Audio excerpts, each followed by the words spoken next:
नमस्कार दोस्तों, स्वागत है आप सभी का मेरे YouTube channel Mayank study point पर। मैं हूं आपका होस्ट मयंक साव और आज का हमारा वीडियो इकोनॉमिक्स का है, जिसके अंदर हम लोग आज उसी वीडियो को कंटिन्यू करेंगे प्रोडक्शन के बारे में। तो चलिए वीडियो में आगे बढ़ते हैं। और वीडियो में आगे बढ़ने से पहले अगर आप सभी ने मेरे चैनल को अभी तक सब्सक्राइब नहीं किया है तो जल्दी से कर दे सब्सक्राइब और प्रेस कर दी बेल आइकन को भी, ताकि आपको हमारे आने वाले वीडियो का नोटिफिकेशन मिले और आप उसे मिस ना कर सके।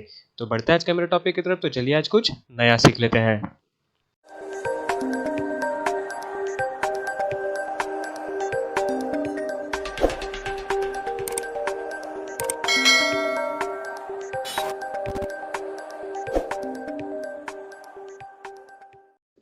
तो चलिए दोस्तों वीडियो में आगे बढ़ते हैं। वीडियो में आगे बढ़ने से पहले हम लोग देखते हैं कि आज के इस वीडियो में हम लोग क्या-क्या सीखने वाले हैं। तो आज के इस वीडियो में हम लोग प्रोडक्शन के ऊपर बात करेंगे, एलिमेंट्स का और उसके सोर्सेस का, कि हम लोग प्रोडक्शन के लिए जो अपनी कंपनी का इकोनॉमिक को किस तरीके से वेल करते हैं, मतलब अच्छा बनाने की कोशिश करते हैं, उसका क्या-क्या सोर्सेस होता है ये जानेंगे। ठीक है? तो शुरू करते हैं उसके एलिमेंट्स से कि एलिमेंट्स ऑफ प्रोडक्शन।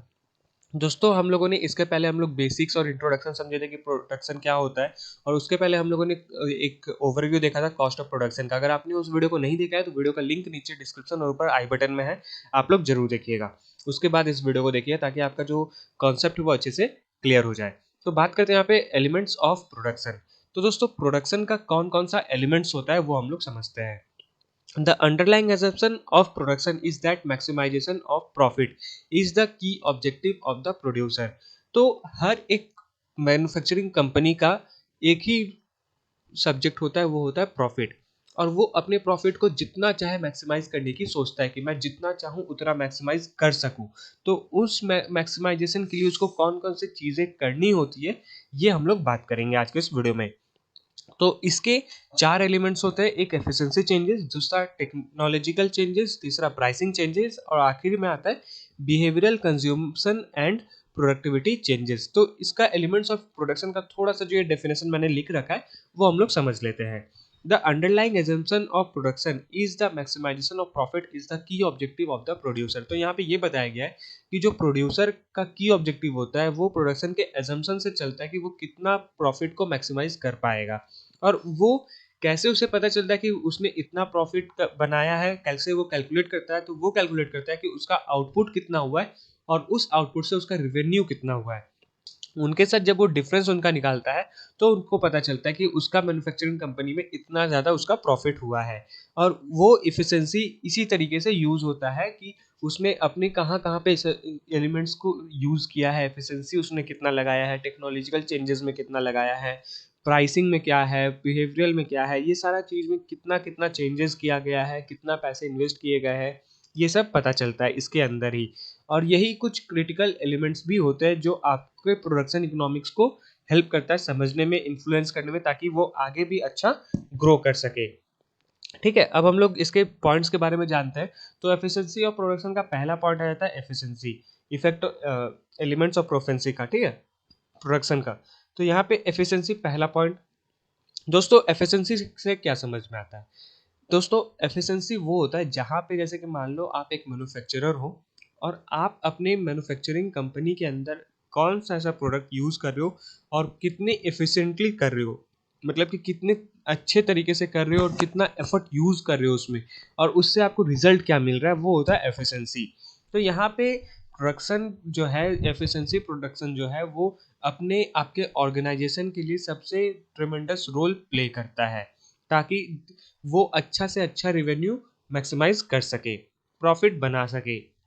तो उसके लिए भी ये डिपेंड करता है कि आप जो मैन्युफैक्चरिंग कंपनी में हो या फिर आप जो मैन्युफैक्चर कर रहे हो जो भी प्रोडक्ट, उसमें आप कितना यूनिट का प्रोडक्शन मैन्युफैक्चर कर रहे हो। आपका कैपेसिटी है 100, हो सकता है 100 टन का आपका कैपेसिटी है, लेकिन आप उसमें 60% का यूनिट जो है, 60 या फिर 0.6 यूनिट जो है आप प्रोडक्शन कर रहे हो, तो आपका जो रेवेन्यू आएगा वो 0.6 पे आएगा, 100% पे नहीं आएगा। क्यों? क्योंकि आप 40% का प्रोडक्शन नहीं कर रहे हो, आप अपना फुल कैपेसिटी यूज नहीं कर रहे हो। तो ये डिपेंड करता है कि आप किस तरह की एफिशिएंसी अपने मैन्युफैक्चरिंग कंपनी में यूज कर रहे हो।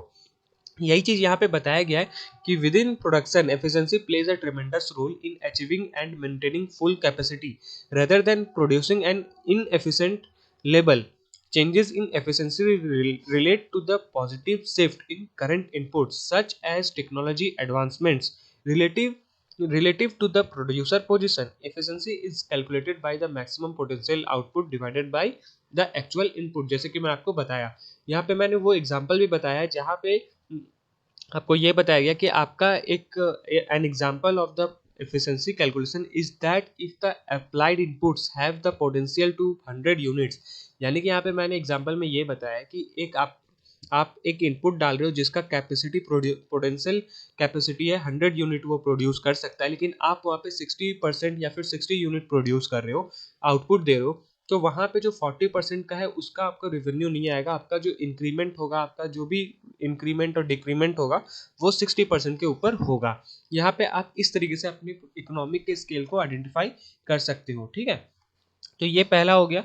फिर दूसरा आता है हम लोग का एलिमेंट्स ऑफ प्रोडक्शन के अंदर टेक्नोलॉजिकल चेंजेस। टेक्नोलॉजिकल चेंजेस में क्या हो जाता है कि आप उसमें किस तरह के टेक्नोलॉजीज का यूज कर रहे हो, आप उसमें किस तरीके चेंजेस कर रहे हो। अभी दूसरा टेक्नोलॉजी पे आए हो, कल दूसरे टेक्नोलॉजी पे आओगे, परसों दूसरे टेक्नोलॉजी पे आओगे, तो उस पे भी जो आप चेंज करो तो उस पे भी तो पैसे लग रहे हैं। उस टेक्नोलॉजी को चेंज करने में, इंस्टॉलेशन में, लाने में, ले जाने में खर्च हो रहा है। तो उन सब में भी आप कितना चार्जेस पे कर रहे हो, कितना पैसा इन्वेस्ट करो और उससे कितना पैसा कमा रहे हो, ये भी डिपेंड करता है। तो यहाँ भी यही बताया गया कि this element sees the ongoing adoption of technology at the frontier of the production function.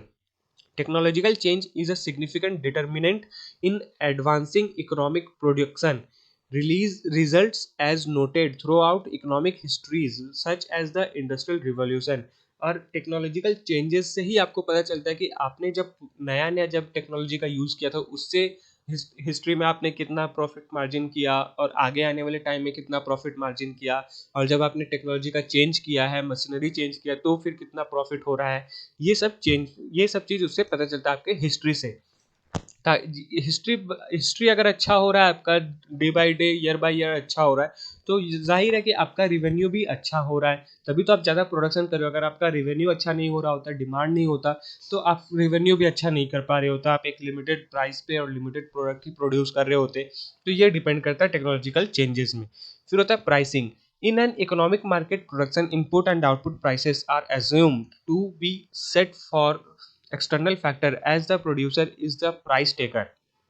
यहाँ पे क्या बता रहा है कि इकोनॉमिक मार्केट जो है, प्राइसिंग के अंदर इकोनॉमिक मार्केट जो है वो प्रोडक्शन इनपुट और आउटपुट का प्राइस को किस तरीके से एज्यूम करता है, उसके एक्सटर्नल फैक्टर से वो एज्यूम करता है, और उसका जो प्राइस वो दे रहा है प्रोडक्शन का, वो प्राइस टेकर कितने लोग हैं, वो उस प्राइस को कितने लोग खरीद रहे हैं, उस प्राइस में कितने लोग उस सामान को खरीद रहे हैं, ये डिपेंड करता है। Hence pricing is an important element in the real world application of production economics. Should the pricing be too high, the production of the product is simply unviable.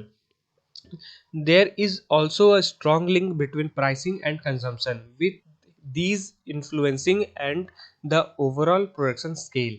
तो प्राइसिंग एक मेजर रोल प्ले करता है आपके product में भी। अगर आपका product अच्छा नहीं है और प्राइस बहुत बड़ा है तो उसे कोई खरीदेगा नहीं, या फिर आपका प्रोडक्ट बहुत अच्छा है और प्राइस भी बहुत ज़्यादा है तो भी उसे जल्दी कोई नहीं खरीदेगा, उसको भी एक लिमिटेड पर्सन लोग खरीदेंगे। लेकिन आपका प्रोडक्ट बहुत अच्छा है और प्राइस ऐसा है कि हर कोई कंज्यूम कर सकता है, तो उसे हर कोई खरीदेगा और आपका रेवेन्यू भी अच्छा जनरेट होगा। तो यहाँ पे प्राइसिंग भी डिपेंड करता है कंजम्पशन के ऊपर कि वो उस प्रोडक्ट का क्या कंजम्पशन है और उस प्रोडक्ट का प्राइस कितना है और उसे कितने लोग अफोर्ड कर पा रहे हो। इससे भी इकोनॉमिक मार्केट में मदद मिलता है ग्रो होने का। ठीक है, अब है आखिरी। आखिरी क्या है? Behavioural consumption and productivity. Behaviour, consumption and productivity में क्या होता है? There is a strong correlation between the producer behaviours and the underlying assumption of the production. Both assume profit maximizing behavior. Production can be either increased or decreased or remain constant as a result of consumption. यहाँ पे ये बताया गया कि जो इन तीनों के बारे में जो मैं बता रहा हूँ, बिहेवियर, कंजम्पशन और प्रोडक्टिविटी, यहाँ पे प्रोड्यूसर के बीच का सबसे स्ट्रॉन्ग कोरिलेशन यही होता है कि प्रोडक्शन कैसा चल रहा है और कंजम्पशन, प्रोडक्टिविटी उसका कैसा है। और हर कोई एज्यूम करता है कि उसका बिहेवियर मैक्सिमाइजेशन यानी कि प्रॉफिट मैक्सिमाइजेशन ज़्यादा से ज़्यादा हो। तो यहाँ पे प्रोडक्शन जो है या तो वो कभी इंक्रीज हो सकता है या तो डिक्रीज हो सकता है या तो फिर कांस्टेंट रह सकता है। वो डिपेंड करता है कि आपका प्राइसिंग क्या हो रहा है उस प्रोडक्ट को लेके। ठीक है, ये उस पर डिपेंड करता है कि आपका प्रोडक्ट का प्राइस क्या है। वैसे अगर आप बुक में देखोगे तो प्राइसिंग आपको 4th पॉइंट दिखेगा, लेकिन आप अगर मेरे वीडियो पे देख रहे हो तो मैं यहाँ पे 3rd पे इसलिए रखा ताकि आपको अच्छे से समझ में आए कि यहाँ पे मैं किस तरह के चेंजेस की बात कर रहा हूँ, कंस्टेंट क्यों रह रहा है या फिर उससे प्रॉफिट कैसे बन रहा है। ठीक है, the relationship between production and consumption is mirror against the economic theory. और यहाँ पे रिलेशनशिप बता रहा है प्रोडक्शन और कंजम्पशन का कि एकदम दोनों कांच के जैसा होता है, एक आईने के जैसा अगेंस्ट उल्टा होता है।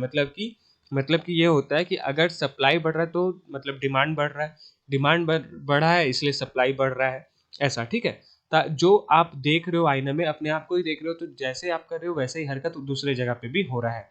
अगर मार्केट में डिमांड है तो आपका सप्लाई भी बढ़ेगा ही। तो accordingly when the production decreases more than factor consumption, this result in reduces productivity. Contrarily, a production increased over consumption is seen as increased productivity। और यही इसी के अकॉर्डिंग प्रोडक्शन डिक्रीज भी होता है और इंक्रीज भी होता है। अगर आपका सप्लाई घट गया तो डिमांड, अगर आपका डिमांड घट गया तो सप्लाई भी घट जाएगा, और अपना आपका डिमांड बढ़ गया तो सप्लाई बढ़ जाएगा। तो डिमांड घटेगा मतलब कि आपका प्रोडक्शन में डिक्रीमेंट हो जाएगा, और डिमांड बढ़ेगा तो आपका प्रोडक्शन में इंक्रीमेंट हो जाएगा।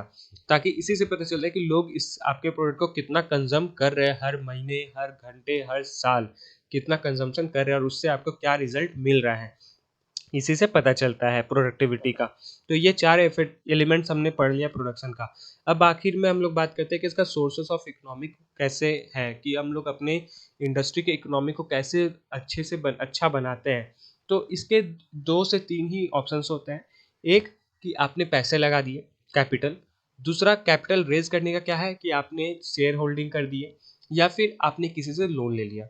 ये 2 और अलग ऑप्शंस होता है, इन जगह से होता है। और तीसरा कि आपने जो पैसे लगाए हैं, जो पैसे आपने बनाए हैं, और आपका जो प्रॉफिट मिला है सामान बेचकर, उसी को फिर से इंडस्ट्री में लगा दिए। तो ये 3 से 4 पॉइंट्स होते हैं जो आपका सोर्स बनते हैं इकोनॉमिक को अच्छा बनाने के लिए।